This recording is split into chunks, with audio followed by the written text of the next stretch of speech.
1 Samuel chapitre 25. Samuel Yambo, Okapatuku Bale, Namitano. Je vais commencer par le 3e verset. Le nom de cet homme était Nabal. Sa femme s'appelait Abigail. C'était une femme de bon sens, belle de figure, mais l'homme était dur et méchant dans ses actions. Il descendait de Caleb. Nous allons sauter. Verset 8. Demandez-les à tes serviteurs. Ils te diront que ces jeunes gens trouvent donc grâce à tes yeux.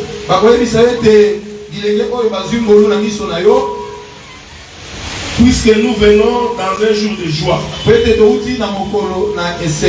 Donne donc, je t'ai pris à tes serviteurs et à ton fils David ce qui se trouvera sous ta main.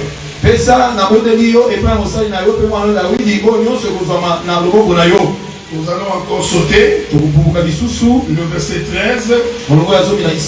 Alors David dit à ces gens que chacun de vous saigne son épée.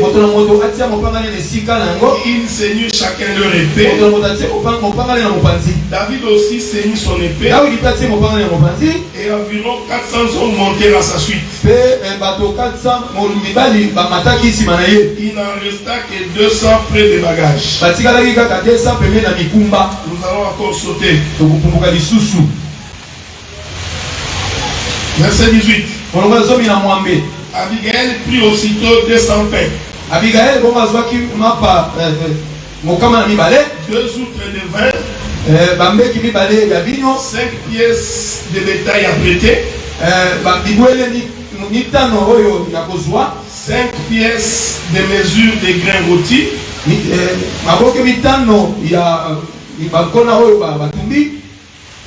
Nous pouvons sauter. Le verset 19. Elle dit à ses serviteurs, passez devant moi, je vais vous suivre. Et elle ne dit rien à Nabal son maître. Je vais répéter ces versets. Elle dit à ses serviteurs, passez devant, je vais vous suivre. Et elle ne dit rien à Nabal son mari. Pour finir cette lecture, je prends le verset 23. Lorsque Abigail aperçut David, elle descendit rapidement de l'âne, tomba sur sa face en présence de David et se prosterna contre terre. Puis se jetant à ses pieds, elle dit, à moi la faute, mon Seigneur. Permets à ta servante de parler à tes oreilles et écoute les paroles de ta servante. Que le Seigneur bénisse la lecture des Écritures. Amen. Beaucoup plus son explication. Nous vous saluons dans les précieux noms du Seigneur. Amen. Nous allons mettre un point virgule aujourd'hui. Parce que nous pensons que les hommes passent, mais la parole de Dieu demeure éternellement. Je voudrais saisir l'occasion pour vous remercier de m'avoir accueilli. Et c'est avec beaucoup de respect que je vous ai parlé. Et avec beaucoup de considération, en espérant que si le Seigneur tarde à venir, nous nous verrons l'année prochaine également. Et moi je suis rassuré d'une chose, que si le Seigneur revenait, en tout cas dans les rendez-vous des airs, j'y serai. Alors je suis en train d'espérer que tu sois également à ces rendez-vous. C'est la raison pour laquelle nous nous assemblons. Nous nous assemblons pour nous préparer à l'enlèvement. Nous nous assemblons pour nous préparer à rencontrer le Seigneur. Quand Israël mangeait l'agneau au jour de la Pâque, c'était pour un seul objectif, c'est de sortir de l'Égypte. Est-ce que vous me suivez? Amen. Les enfants d'Israël n'ont pas mangé la Pâque pour demeurer, mais ils ont mangé la Pâque pour une seule raison, parce qu'ils devaient sortir. Et la Bible dit, lorsque vous mangerez l'agneau, si l'agneau est grand, appelez les plus proches voisins. Donc nous comprenons que les voisins ici, ce sont les nations. Parce que l'agneau était d'abord venu pour la maison d'Israël. Mais dans la prophétie, on savait que les étrangers aussi viendraient manger l'agneau. Est-ce que vous me suivez? Amen. Ce qui fait que quand Israël sortait, prophétiquement, c'était deux peuples qui sortaient. C'était à la fois Israël et à la fois israélite. Je voudrais t'informer que pendant l'enlèvement, les deux peuples vont partir. Mais bien aimé dans le Seigneur, parce que je crois que Paul sera à l'enlèvement, alors que Paul naturellement il est juif. Je crois également que Pierre participera à l'enlèvement, et tous les prophètes aussi vont partir à l'enlèvement. Nous aussi on va partir à l'enlèvement. Ce qui fait que pendant l'enlèvement, il y aura une portion d'Israël et une portion des nations. Est-ce que vous me suivez? Amen. C'est pourquoi quand on mange l'agneau, le souci c'est de sortir. Mais laissez-moi vous dire une chose. Mais ce n'est pas tous ceux qui ont mangé l'agneau qui sont arrivés à Cana. Si je voudrais balancer la nuée, ce n'est pas le fait de venir à l'église et d'écouter la parole qui te garantit que tu iras au ciel. Est-ce que vous comprenez ça? Amen. Nous pouvons nous rencontrer ici, manger l'agneau ensemble. Tu as aussi quitté le pays d'Égypte, mais tu peux ne pas arriver à Canaan. Vous savez frère, il ne faut jamais avoir cette audace. Oh, je suis un élu, que tu le veuilles ou pas, j'irai au ciel. Non, on ne va pas au ciel comme ça. Il y a des principes pour arriver au ciel. C'est pourquoi vous allez remarquer, quand les âges sont arrivés dans le pays de Sodome et Gomorrhe, je t'informe que quand ils sont arrivés, ils ont trouvé Lot à la porte. Cette chose est prophétique. Lot n'était pas dans la vie. L'autre se tenait à la porte. Or, être à la porte, c'est être mis à part. Tout enfant de Dieu qui vit sur la terre ne peut pas être mélangé dans le pays de Sodome et Gomorrhe. C'est pourquoi l'Écriture dit, quand vous entrerez dans le pays, ne vous conformez pas à ce que les gens du pays font. Tant bien même que nous sommes dans le monde, mais nous ne devons pas vivre comme les gens du monde. C'est pourquoi Jésus avait dit, Père, je les laisse dans le monde, mais ils ne sont pas du monde. C'est pourquoi l'autre était à la porte. Souffrez que je rentre un peu. Parce que j'ai entendu une prédication, il faut te séparer de l'autre. L'autre c'est ton péché, l'autre c'est ta maladie, il faut te séparer de l'autre. Il faut bien lire les Écritures. Écoutez ce que le frère Pierre dit. Laissez-moi consulter le frère Pierre.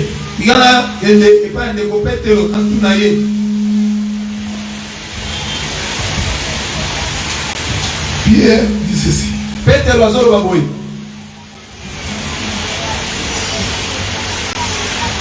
Souffrez, hein, je n'ai pas l'écriture en tête. Voilà, je l'ai trouvé. Nous sommes dans les livres de Pierre chapitre 2. Écoutez ce que Pierre dit. S'il a délivré le juste Lot 2 Pierre chapitre 2 verset 7. Ah, mon capo ya Sambo. 2 Pierre chapitre 2 verset 7. S'il a délivré le juste Lot. Je répète ça. Il a délivré le juste Lot. Profondément attristé de la conduite de ces hommes sans frein dans leur dissolution.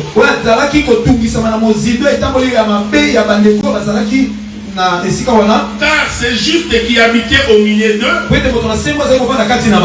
tourmentait journellement son âme jusqu'à cause de ce qu'il voyait, et entendait de leurs œuvres criminelles. Le frère Pierre confirme que l'autre était injuste. Pendant qu'il vivait dans le pays de Sodome et Gomorrhe, le frère l'autre était injuste. Je vous conduise moyen. Voilà, donc c'était quelqu'un qui n'était pas mélangé avec les autres. Mais remarquez ce qui arrive quand l'autre est sorti avec Abraham. Parce que je vous informe que c'est Abraham qui a pris l'autre pour sortir. Mais si vous remontez plus haut vers le chapitre 11 de Genèse, vous allez voir que quand ils sont sortis de Chaldée, c'est le papa d'Abraham, Terah, qui a pris Abraham pour sortir. Combien dire les Écritures? Quand ils sont sortis de Chaldée, c'est Terah, le père d'Abraham, qui a pris Abraham, Lot, et ils se sont déplacés. La Bible dit qu'ils sont arrivés dans le pays de Charan. Quand ils arrivent à Charan, Terah va mourir. C'est à la mort de Terah. C'est alors que Dieu maintenant va parler à Abraham. Il dit maintenant tu vas traverser pour prendre le pays. C'est très important ce que je dis. Mais quand ils sont sortis, c'est Terah le père qui est sorti avec Abraham le fils. Ce mouvement-là, c'est le mouvement de Dieu qui quitte l'éternité avec le fils. Je veux que tu me suives attentivement. En réalité, quand Jésus est venu sur la terre, c'était le père avec le fils. C'est lui-même qui dit, je suis, le père est à moi, je suis dans le père. Qui m'a vu a vu le père. Donc pendant tous les voyages de Jésus sur la terre, c'était le père et le fils qui marchaient. J'explique ça par le voyage de Terah et Abraham.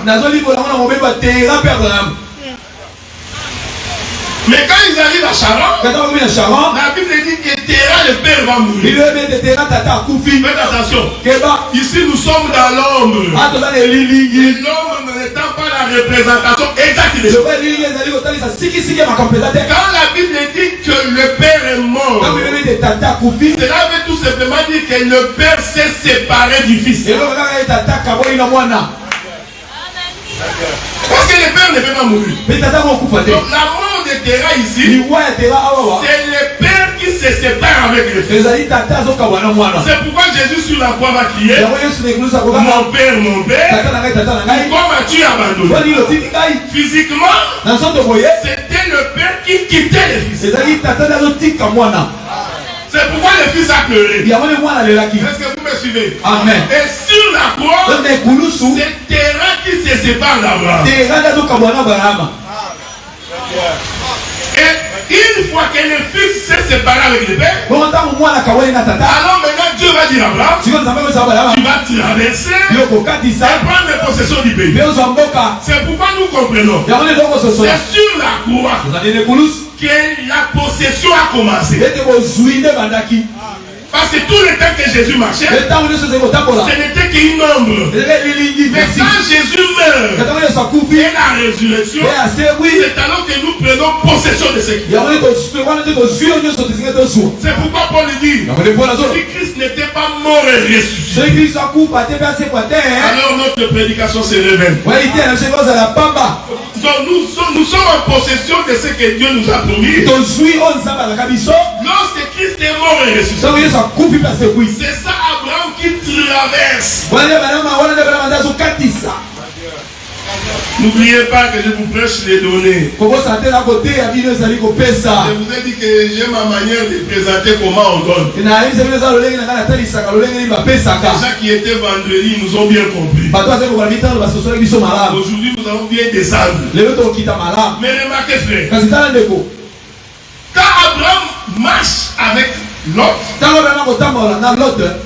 il y a eu conflit entre les serviteurs de Lot et les serviteurs de Abraham. Parce que nous croyons dans cet évangile et nous pouvons nous séparer. Mais on ne peut pas être divisé. Donc, nous pouvons nous séparer sans être divisé. Parce que la Bible interdit les divisions. Mais la séparation, on peut le faire. Je peux prêcher comme ça. Les enfants naissent. Deviennent aussi ministres. À un certain âge, les enfants doivent partir. Quand l'enfant grandit, il quitte la maison de son père. Donc quand on est ministre, il faut se préparer à ces choses-là. Et les enfants qui vont venir au ministère après, ils doivent partir un jour. Maintenant, il faut les aider pour partir selon la doctrine.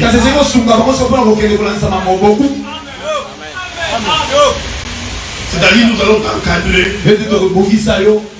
t'amener pour que tu puisses bien travailler. Mais ne pas faire la rébellion. Ne viens pas pour faire un coup d'état.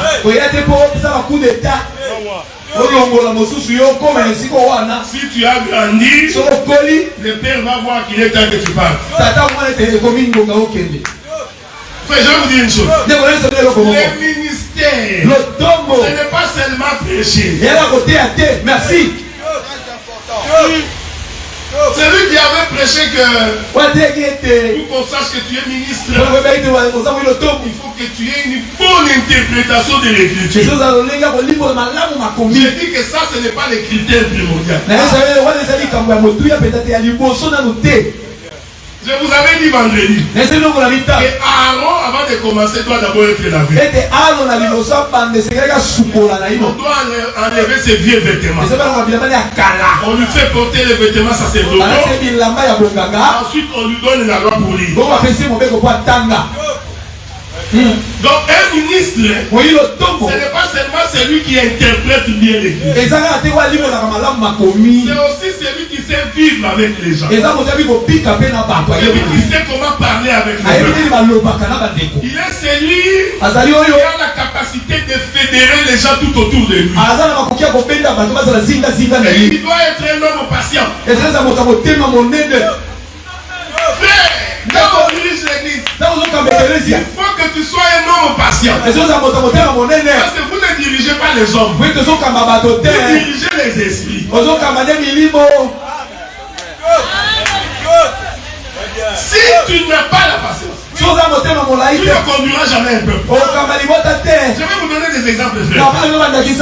Israël a vu comment par Moïse Dieu a séparé la mer. Israël a vu comment par Moïse la main est tombée. Mais Israël, il s'entêtait contre Moïse. Ça n'a pas fait qu'Israël dise non, comme tu as séparé la mer. Non, nous allons te suivre à tout prix. Le peuple se rebelle toujours. Maintenant, regardez comment Moïse faisait. Moïse, chaque fois qu'il y avait des troubles, il n'en s'en prenait pas au peuple. Il retournait toujours chez Dieu. Il dit Dieu, c'est toi qui m'as donné ce peuple. Dis-moi comment conduire ces gens. L'erreur de beaucoup de ministres, c'est de croire qu'il faut gronder sur le peuple pour les avoir.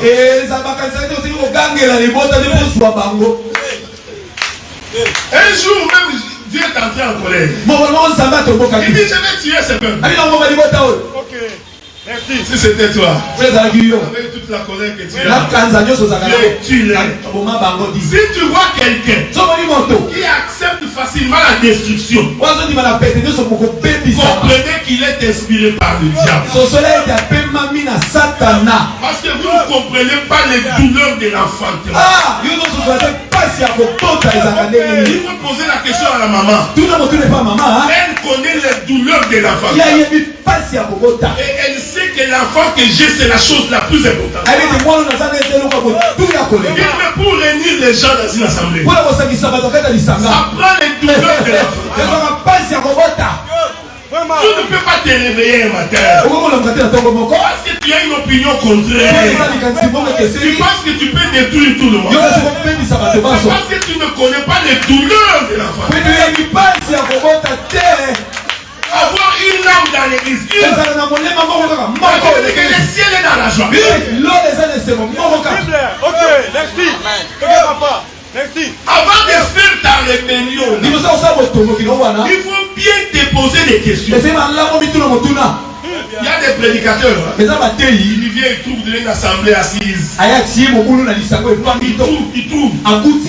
Il ne sait pas le travail que les autres ont fait pour la vie. Un impoli. Il vient, il pense qu'il peut parler comme il veut. Ok. Vraiment.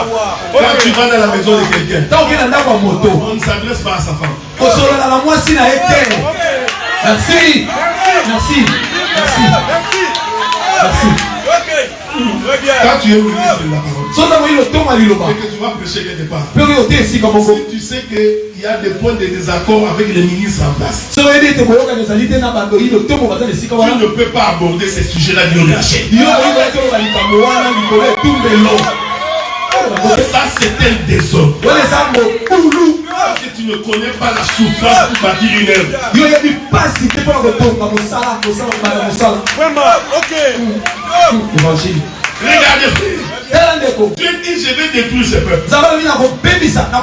Moïse dit, je préfère que tu me tues que tuer ce peuple. Merci. Parce que Moïse, il savait la souffrance de délivrer un peuple. Et je vous informe, c'est Moïse là qui dit que je préfère que tu me tues que de tuer ce peuple. C'est Moïse là. En réalité, c'est Jésus-Christ. Parce qu'il prophétisait pour dire, je prendrai la place du temps. Amen. Est-ce que vous me suivez? Retenez ce que je viens de dire. Parce que c'est ça Abigail. Moïse, il prend la place du peuple. Il dit non Dieu, pour tuer ce peuple, il faut passer par moi.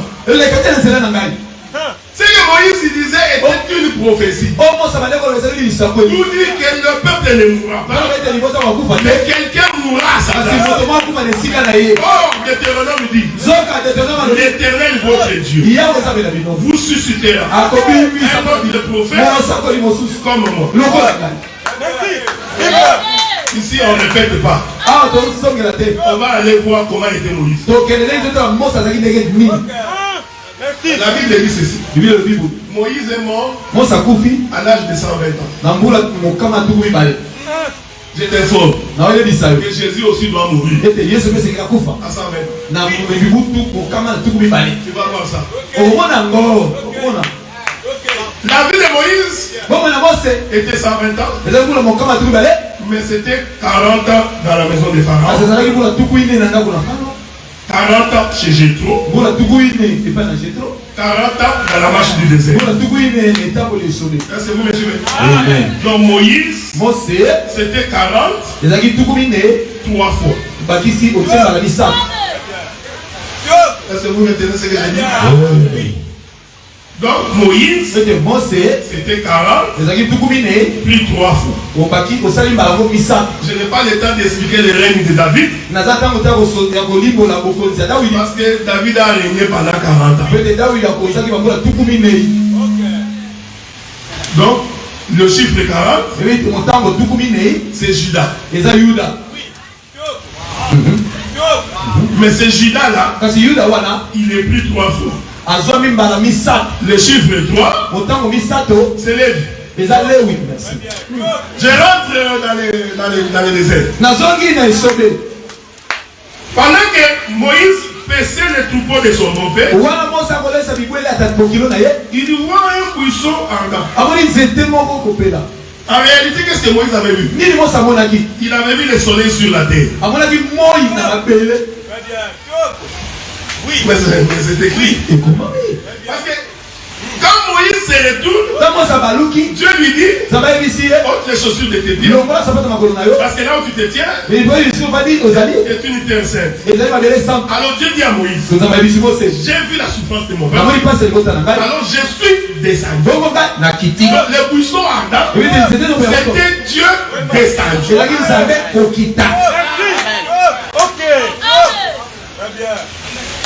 Et il avait dit à Abraham que je descendrai à la 4e génération. Mais ce que Moïse voit, il voit le soleil sur la terre. Parce que Dieu était descendu à la 4e génération, qui est le mystère du chiffre 4. Le soleil a été créé le 4e jour. Donc ce que nous voyons sur la terre, c'est le soleil qui est descendu. Mais il a porté un corps qu'on appelle le buisson. Merci. Est-ce que vous imaginez? Amen. En fait, les buissons ardents, c'était Dieu dans un tabernacle. Oui, ça je voudrais expliquer Moïse. Il dit Moïse, je vais t'envoyer pour délivrer le peuple. Oh, vous savez, celui qui délivre le peuple, c'est toujours Judas. La délivrance est entre les mains de Judas. Judas tue un jeune lion. Le bâton de commandement ne quittera pas d'entre ses pieds jusqu'à ce qu'il vienne le Shiloh. Donc le Shiloh vient pour délivrer le peuple. Mais le bâton de commandement doit se trouver entre les pieds de Judas. Merci. Est-ce que vous me suivez? Amen. Je vais répéter ça. Le bâton du commandement n'est pas dans la bouche de Judas. Il est entre les pieds de Judas. Donc les pieds de Judas, c'est ça la bouche. Ok. Parce qu'on commande par la bouche. Est-ce que vous me suivez? Suis-moi attentivement. On commande par la bouche. La parole vient par la bouche. Mais la prophétie dit que le bâton du commandement ne quittera pas entre les pieds des Judas jusqu'à ce que vienne le Shiloh. En d'autres termes, du temps de Judas, la bouche descendra sur la terre.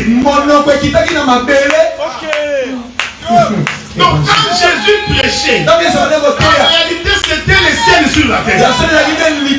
C'était la bouche entre les pieds. Une histoire de vie. Les pieds qui a les ailes de l'évangile. On n'a pas dit la bouche. On a dit les pieds qui portent les ailes de l'évangile. Donc ici les pieds, c'est une bouche. C'est pourquoi il a dit aux disciples que personne d'entre vous ne quitte Jérusalem jusqu'à ce que vous serez baptisés du Saint-Esprit. Et quand vous aurez le Saint-Esprit, vous serez mes témoins. Vous commencez à marcher de Jérusalem, de Samarie, jusqu'aux extrémités de la terre. Oui, très bien. Donc quand Dieu croise Moïse, le buisson ardent, c'était l'Éternel Dieu qui était descendu. En d'autres termes, c'était Judas. Parce que c'est Judas qui doit délivrer le peuple. Mais regardez ce qui va arriver. Moïse dit à Dieu, j'ai la langue embarrassée. Je voudrais vous informer que Moïse ne bégayait pas physiquement. Je m'excuse, mais physiquement Moïse n'était pas déjà. Non. Ça c'est vraiment mal interprété. En tout cas, Moïse dit tout simplement qu'il avait un langage embarrassé. On va lire une écriture.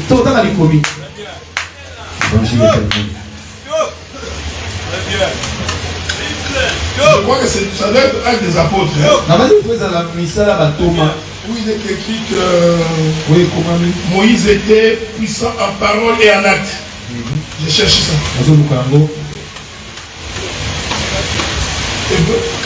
Alors,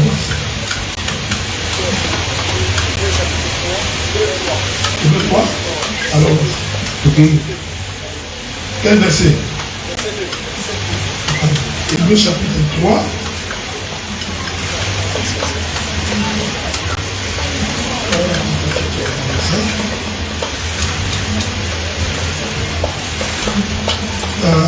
La Bible dit ceci. Non, je crois que ça doit être verset 5. Hein? Bon, regardez, la Bible dit ceci. Je vais commencer par le verset 2. Jésus qui était fidèle à celui qui l'a établi, comme le fit Moïse dans toute sa maison. Est-ce que vous me suivez? Amen. Ici, le frère Paul, moi je crois que c'est Paul qui a écrit le livre. Il compare Jésus à Moïse. Parce que Moïse avait dit que l'Éternel vous suscitera un prophète comme moi. Il dit, comme le fut Moïse dans toute sa maison. Il a été jugé digne d'une gloire d'autant supérieure à celle de Moïse. C'est lui qui a construit une maison à plus d'honneur que la maison elle-même. Le verset 5. Pour Moïse, il a été fidèle dans toute la maison de Dieu comme serviteur pour rendre témoignage à ce qui devait être annoncé. Non, ce que je cherchais dans Actes des Apôtres. Soufflez.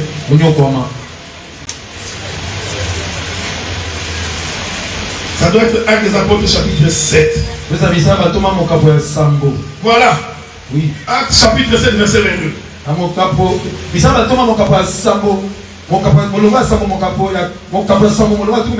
La Bible dit ceci. Moïse fut instruit dans toute la sagesse des Égyptiens. Il était puissant en parole et en œuvre. Donc Moïse parlait avec puissance. Naturellement Moïse ne bégayait pas. C'est Acte 2, 7, 22 qui le dit. C'était un homme puissant en parole. C'est-à-dire que quand Moïse parlait, vous entendez la parole qui sort de sa bouche.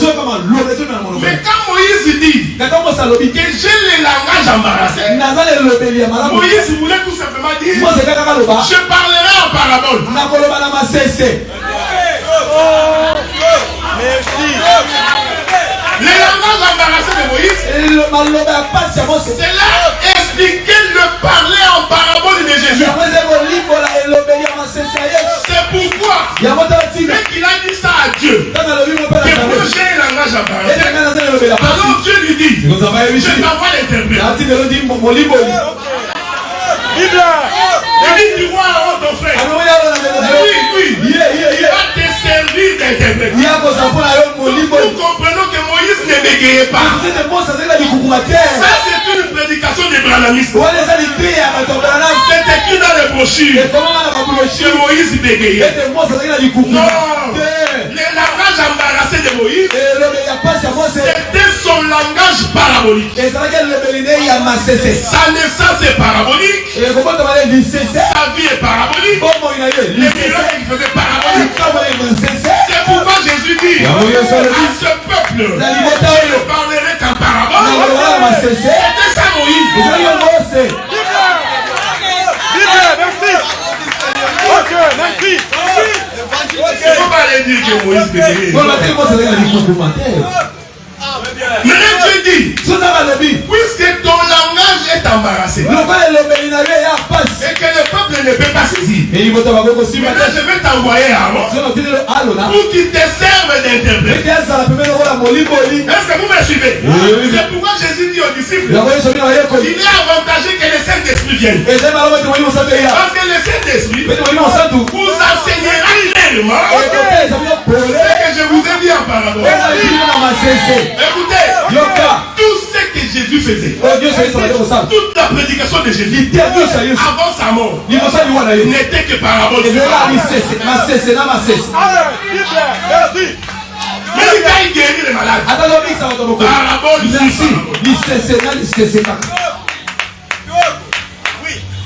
Donc, c'est Aaron qui vient. En réalité, c'est l'image du Saint-Esprit qui vient donner l'intelligence du langage embarrassé de Moïse. Or, Aaron, il est de la tribu de Lévi. Aaron, c'est le chiffre 3. Ce jour-là, il y avait deux chiffres. Il y avait Moïse qui partait délivrer. Ici, Moïse est Juda. Deutéronome 33. C'est Moïse là qui était roi en Israël. C'est Moïse qui va en Égypte là. En réalité, c'est Juda. Aaron, c'est Lévi. La délivrance du peuple passe par ces deux choses. Aaron et Juda. Quand vous aurez le temps, je vais lever le panneau. Oui. Allez lire Matthieu, Marc, Luc et Jean. Lisez la résurrection de Jésus. Va lire comment les quatre ici racontent la résurrection de Jésus.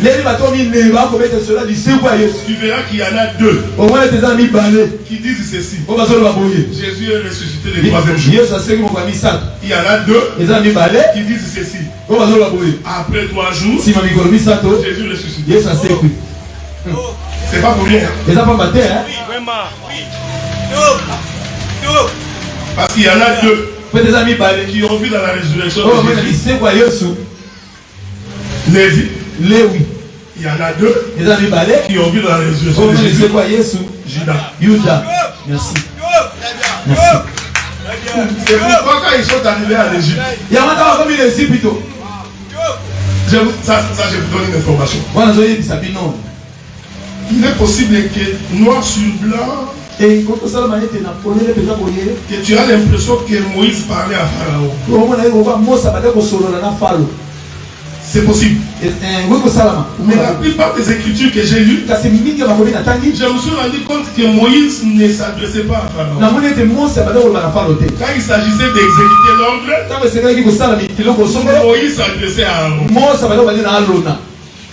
Même pour jeter la verge, Moïse ne s'est pas adressé à Pharaon. Il a dit à Aaron, jette la verge.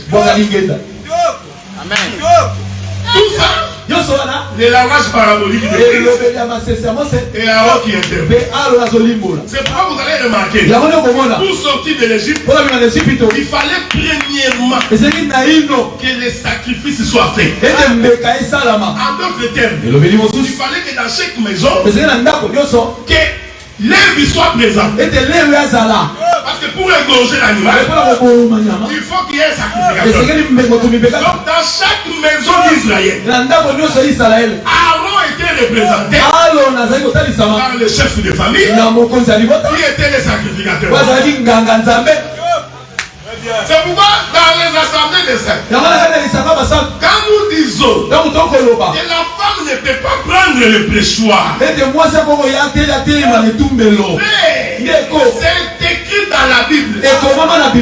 Dans toute la Bible, il n'y a jamais eu de femme sacrificatrice.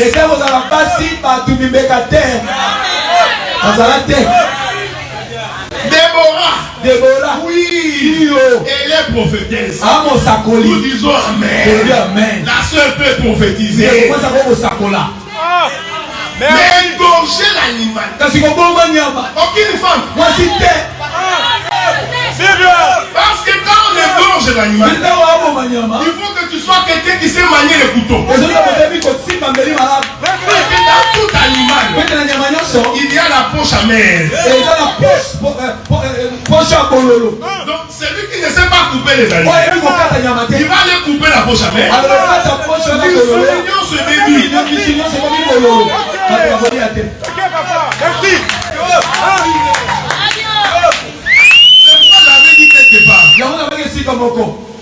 Vous savez, Dieu ne peut pas se contredire. Jésus aimait Marie. Même Marie de Magdala. Il les aimait beaucoup. Même la mère de Jésus. Même sur la croix, la femme là était là. Mais remarquez, la dernière Pâque avant sa mort. Parce que je crois que Jésus a fêté plusieurs Pâques. Mais la Bible fait mention de la dernière Pâque. La Pâque avant sa mort. Cette Pâque-là, aucune femme n'a célébré ça avec le Seigneur. Cette Pâque-là avant sa mort, elle est prophétique. Ce n'est pas pour rien que Marie n'était pas là. Magdala n'était pas là. La Bible dit, Jésus était nuit, elle est douce. Merci, Bible. Ok. Et c'est la seule Pâque que Jésus va lever le Père. En réalité, ils étaient sur la table en train de manger. Est-ce que vous me suivez, frère? Les disciples étaient en train de manger le Père. Ce n'était pas un pain spécial que Jésus avait levé, non. C'était le pain qu'ils étaient sur la table. En d'autres termes, le temps qu'ils mangeaient le pain là, ce temps-là, c'était un temps de prophète. Jusqu'à ce que Jésus va récupérer un pain, il va le lever. Il sépare ses pains des autres pains. Est-ce que vous me suivez? Quand Jésus lève le pain, il vient de mettre fin à la loi. Le pain que nous mangions avant là, c'était les prophètes, la loi et les psaumes. Mais ces pains, en réalité, parlent de moi. Il prend donc le pain parmi les pains, il les lève. Merci. Ensuite il parle. Il dit voici ce pain. Ce pain que vous voyez, c'est mon corps.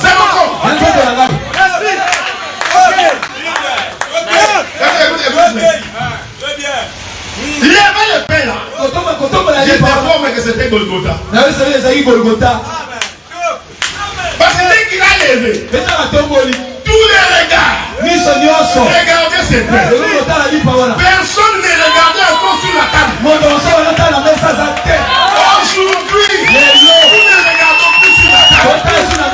Nous ne regardons pas les tables de prophètes. Nous regardons le pain qui a été levé.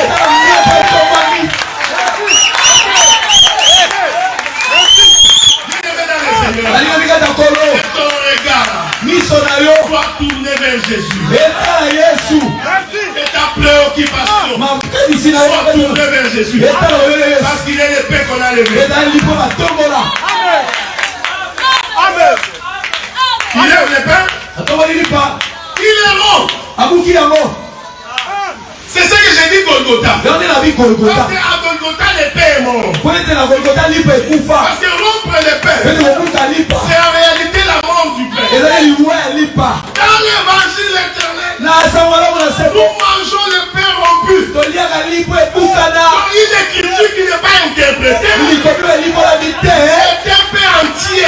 Nous on ne mange pas.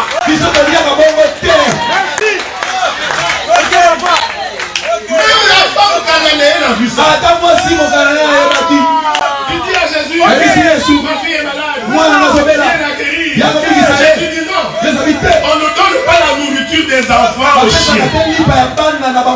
C'est ce que Jésus avait dit. Jésus avait dit nourriture. Jésus n'avait pas dit pain. Il a tout simplement dit, on ne prend pas la nourriture des enfants pour donner aux chiens. Jésus. Quand Jésus dit ça, donc La femme a vu Jésus sur la table. Moi, ça va sur la mesa. La femme avait vu Jésus sur la table. Moi, ça va sur la mesa. Mais Jésus n'avait pas dit qu'il était sur la table. Il a tout simplement dit qu'on ne donne pas la nourriture des enfants aux chiens. Mais la femme a dit ceci. Je sais une chose. Donc la femme interprète la nourriture. Il dit, je sais une chose. Que les chiens mangent les miettes de pain qui tombent de la table. Donc, quand Jésus disait à la femme, quand tu ne donnes pas la nourriture, la femme avait mis les pains sur la table.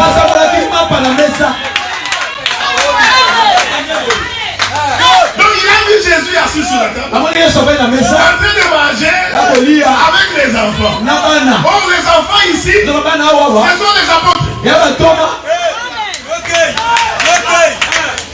Je dis que c'est en moi que nous les chiens, nous avons droit de manger les miettes. Donc, pour manger les miettes, il faut briser les pains. Un pain qui n'est pas brisé, il y a pas de miettes. Parce que quand il y a des miettes, tu peux avaler facilement. Le ministère consiste à couper les pains pour que le peuple mange carrément. Nous avons un enfant ici. Il y a 5 pains et 2 poissons. Jésus dit amen. Il dit qu'il prit les pains, il rendit grâce. C'est informe. Rendre grâce là, c'est brisé.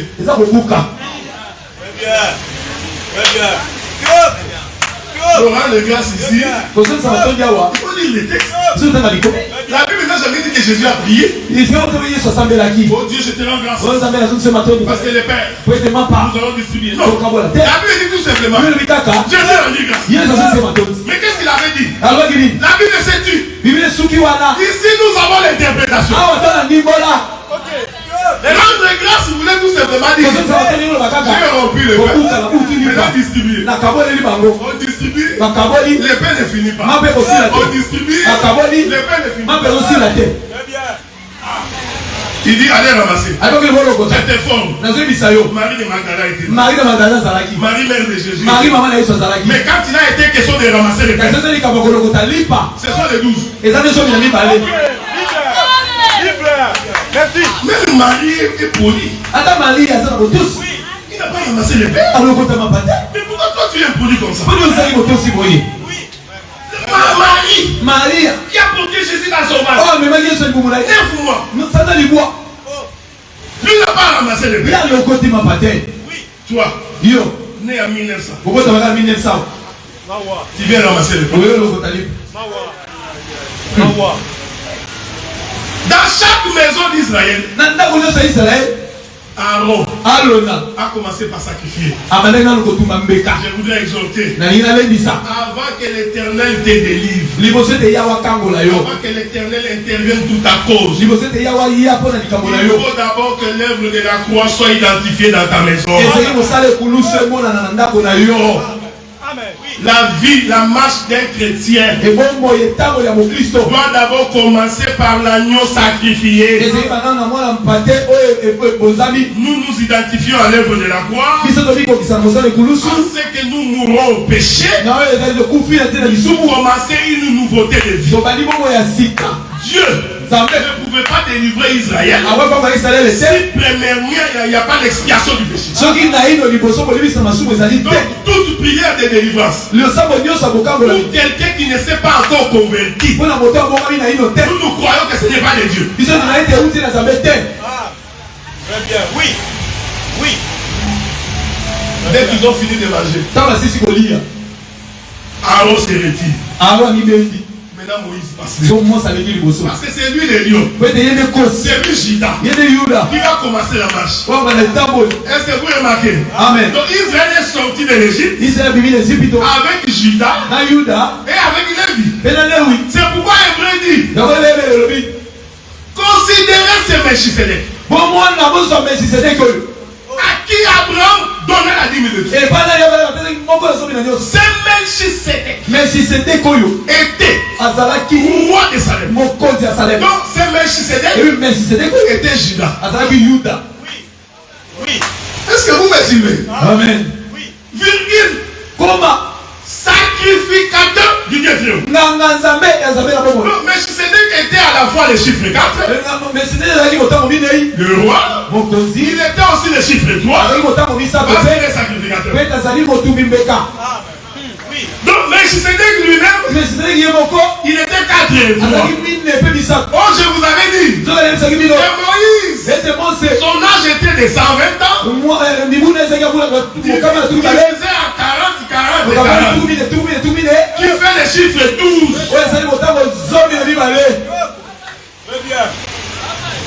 C'est pourquoi quand Jésus arrive, même quand il choisit les apôtres, c'était pour confirmer l'âge de Moïse. Bon, là c'est possible que tu te dis, comme tu as l'habitude de dire, non mais 12 mais pas 120. Tu te dis ça non? Je savais aussi qu'il fallait dire ça. J'ai une écriture dans ma bouche. Quand tu vas dans un partage, il ne faut pas lancer tous les missiles. Je t'informe que c'était 120. C'est le chiffre de 12. Regardez. Jésus dit, ne sortez pas encore de Jérusalem. Attendez. Lorsque vous aurez le Saint-Esprit, vous sortirez. L'Écriture dit, dans la chambre haute, ils étaient 120. En réalité, dans la chambre haute, c'était Moïse qui était là-bas. Parce que les 120 apôtres et disciples qui étaient là-bas représentaient l'âge de Moïse. Comme Moïse a dit, Dieu vous suscitera un prophète qui va mourir. Celui qui ne l'écoutera pas sera retranché. Oh, Psaume dit ceci. Que l'onction n'est que sur la tête d'Aaron. Dieu n'a jamais répandu son onction sur la tête de quelqu'un d'autre. J'ai toujours dit à des gens, Dieu n'a jamais donné le Saint-Esprit à des hommes. Non, le Saint-Esprit est d'abord sur Jésus. Mais si toi tu veux avoir le Saint-Esprit, il faut que tu sois dans le corps de Jésus.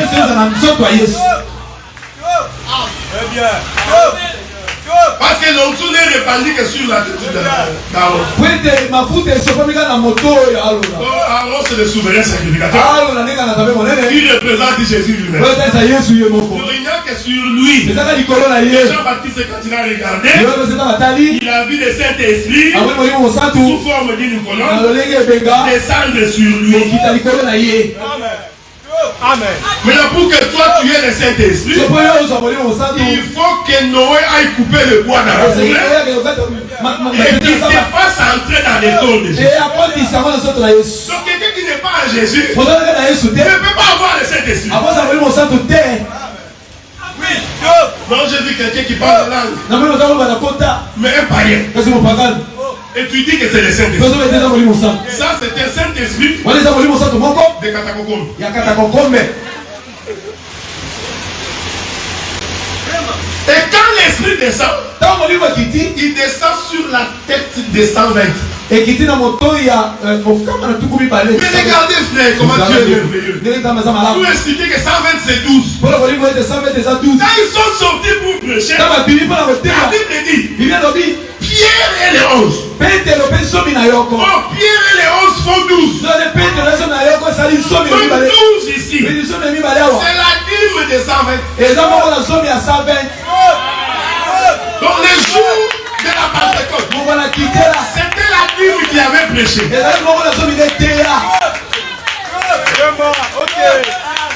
Est-ce que vous me suivez, frère? Amen. Donc l'éternel Dieu, pour te délivrer, il doit faire ces deux choses. D'abord il doit te délivrer, pardonner tes péchés. Ensuite il va combattre pour toi. Il va combattre pour toi.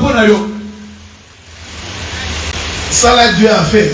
Il a tout donné pour que tu sois ce que tu es. Pourquoi je vous avais dit vendredi? Celui qui ne donne pas, il ne connaît pas Dieu. Parce que le premier qui a appris à donner, c'est Dieu. Et je te forme, mes frères. Celui qui a le Saint-Esprit donne. Oui. Oui. On n'a pas besoin de prendre beaucoup de versets pour convaincre quelqu'un qui a le Saint-Esprit. Je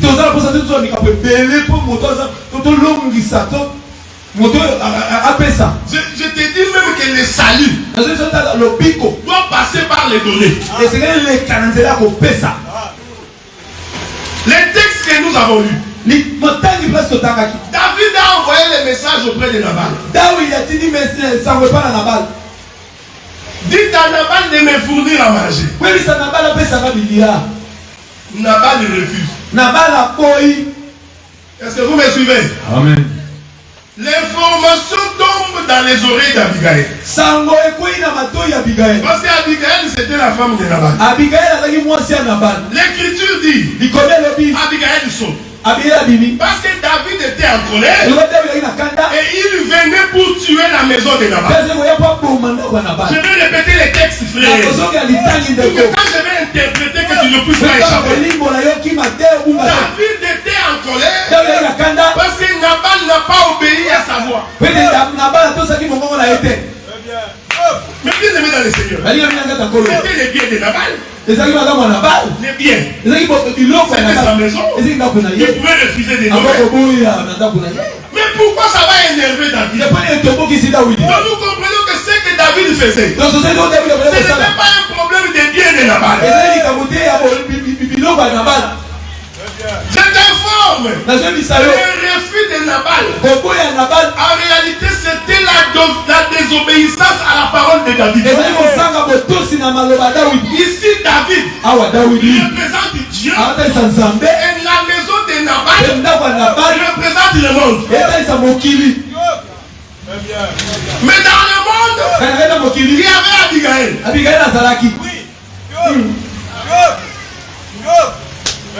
David se met en mouvement parce qu'il est en colère. Il doit aller tuer la maison de Nabal. Ici David, c'est Dieu au temps de la loi. Il est en colère. Quand l'homme a péché, Dieu doit mourir. J'aime ces choses, frère. L'information tombe dans l'oreille d'Abigail. Ici, Abigail, c'est l'homme de Jésus.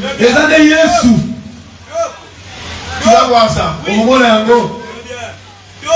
savez, quand nous expliquons les Écritures, nous n'expliquons pas en français. J'ai vu des prédicateurs.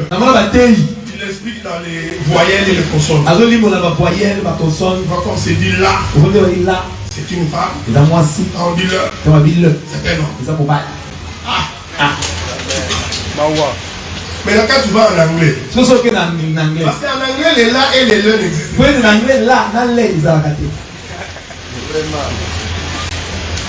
Voilà, tu es bloqué. J'ai toujours dit que la parole de Dieu se trouve dans la pensée de l'écriture. Quand Dieu inspire l'écriture, Dieu a une pensée. C'est cette pensée-là qu'il faut aller rechercher. Et la pensée de Dieu se trouve dans les autres écritures. Vous m'avez dit, toi, Abigail, une femme, moi si, devenir l'homme de Jésus. Très bien, très bien. Tu n'as pas dit l'écriture. Israël. J'ai voulu te rassembler comme une poule. Lui est un homme, non? Il rassemble comme une poule. Si tu restes dans les poulaillers, tu es perdu. Parce que nous partons des poulaillers pour monter au ciel.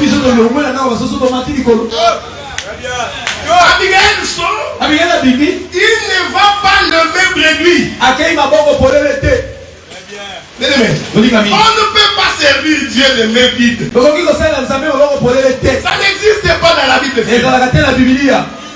Je vous avais dit vendredi. Moïse a dit à Pharaon, nous servirons Dieu et nous et nos biens. Donc même les biens servent pour Dieu. Amen.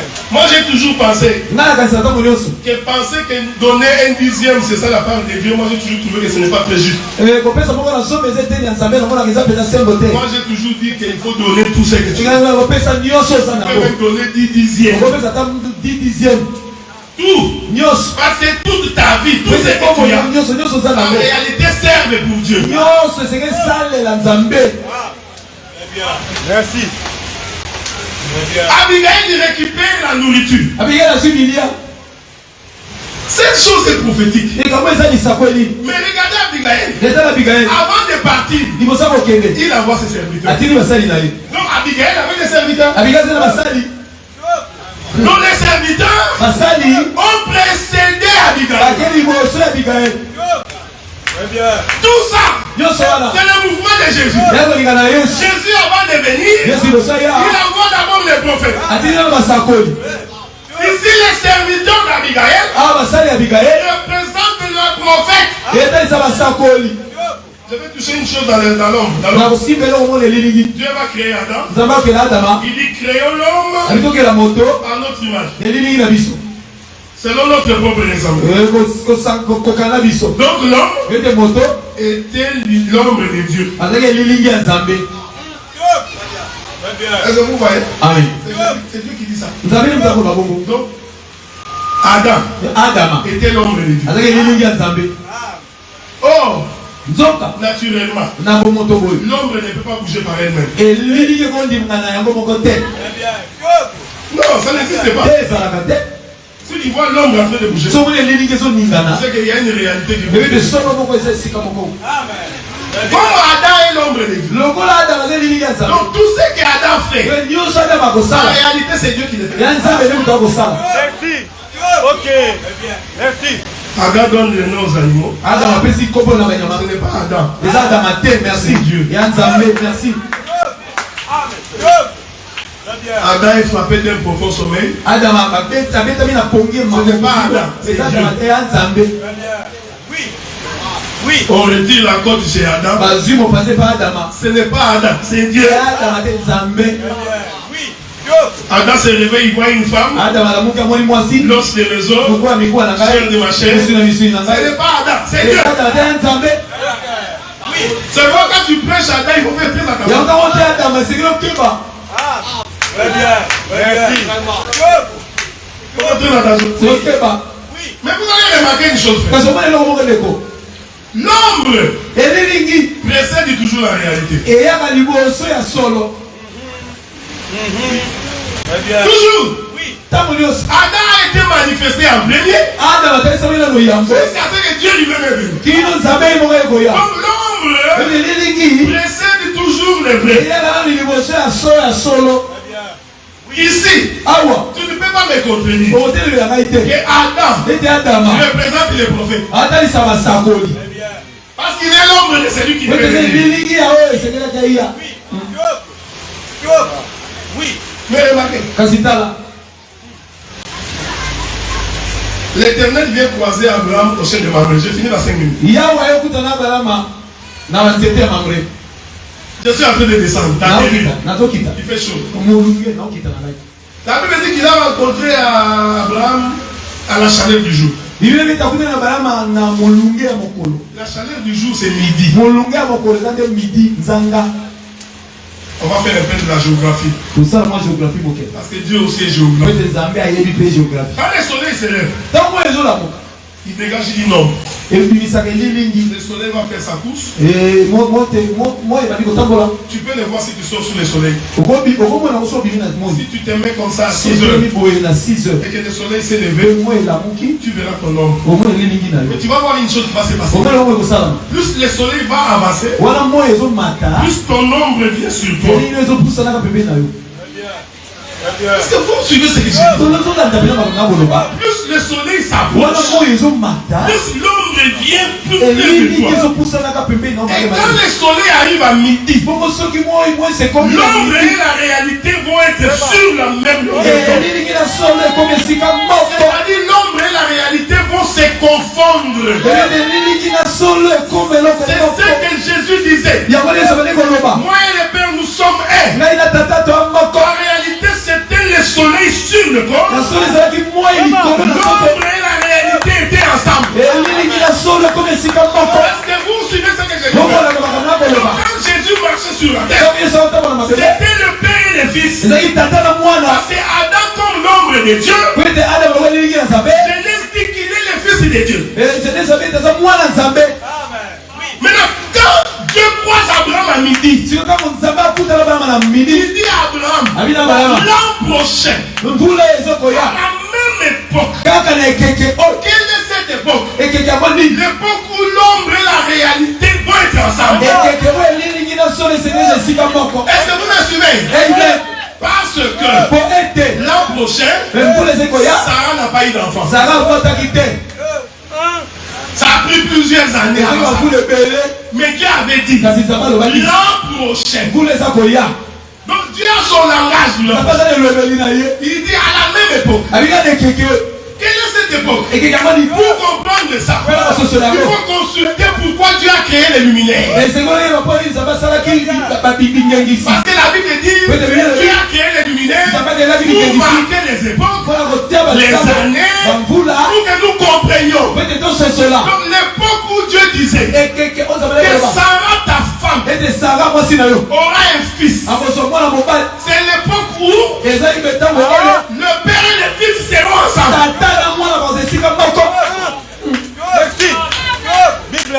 C'est pourquoi Marie pose la question. Moi qui suis une vierge, comment tomberai-je enceinte? L'ange éternel, il reprend ce que Dieu avait dit à Abraham.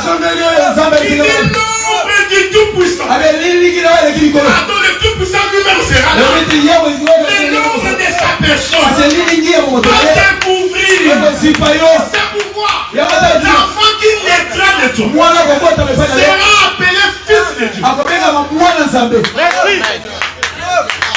Merci. L'ombre précède la réalité. Quand Abigail a envoyé les serviteurs, les serviteurs étaient l'ombre d'Abigail. Est-ce que vous me suivez? Les serviteurs étaient l'ombre d'Abigail. Ils annonçaient qu'Abigail allait venir.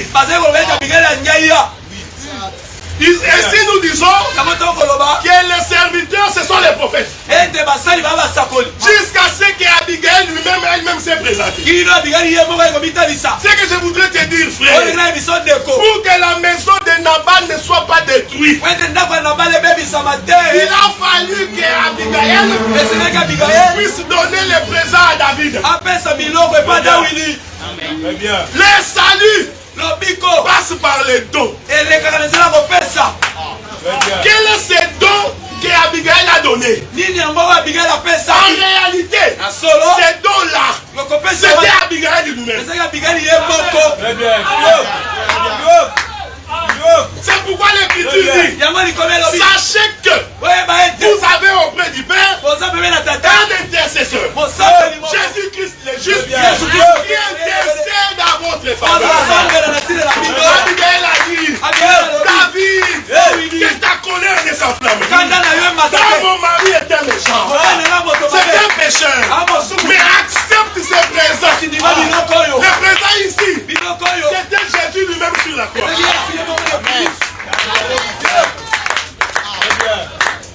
Que le Seigneur vous bénisse. Que le Seigneur vous bénisse. Quand on sert le Seigneur, on doit servir Dieu avec ses biens. On doit servir Dieu avec ce qu'on a. Vous savez, c'est parce qu'on n'a pas beaucoup de temps. Parce que même bénir vos serviteurs, c'est un droit de l'Éternel. Et derrière ça, il y a une bénédiction. Vous savez, des fois, ça devient gênant. Il faut que nous parlions pour nous-mêmes. Parce que dès que nous parlons, les gens pensent que nous parlons parce que nous voulons avoir l'argent. Je voudrais vous rassurer que moi je m'en vais. Donc ce que je vous prêche ici, ce n'est pas pour que vous me donniez l'argent. C'est parce que moi je crois que le salut passe par le fait de donner. Dieu ne peut pas changer. Pour te sauver, il a donné. Abigail aussi a compris. Pour que la colère de David s'apaise, il faut que je donne. Amen. Je vous avais dit que ce que Abigail avait donné, c'était Abigail lui-même. Parce que David a d'abord pris le bien. Je vais balancer encore la nuée. Vous savez, frère, le bien que David prend là, c'est aussi le prophète. Mais remarquez, plus tard, David va prendre la décision d'aller épouser Abigail. Pourquoi a-t-il épousé Abigail? À cause de ce qu'Abigail avait donné. Est-ce que vous voyez ça, frère? Donc, ce qu'Abigail donnait, en réalité, c'était Abigail. Et pourquoi plus tard, David vient, il va épouser Abigail. Heureux vous êtes, bien-aimés dans le Seigneur. Parce que l'Éternel vous a choisi. Il vous a tiré du monde. Il vous a amené à la sainteté. Que le Seigneur vous bénisse. Que le Seigneur vous bénisse. J'ai fini mon intervention. Je voudrais d'abord remercier tous les serviteurs qui m'ont accordé la chair pour parler. Parce que beaucoup de gens n'aiment pas me donner la chair. Et moi j'ai un franc parler. Donc des fois des gens ont peur, si on lui donne la chair, il va bombarder tout le monde. Mais moi j'ai le respect de la femme d'autrui. Je me suis levé ici seulement pour vous présenter la personne de Jésus. Il n'a été besoin que vous me connaissiez. Mon intervention, c'est ça ma présentation. Maintenant, regardez, frère.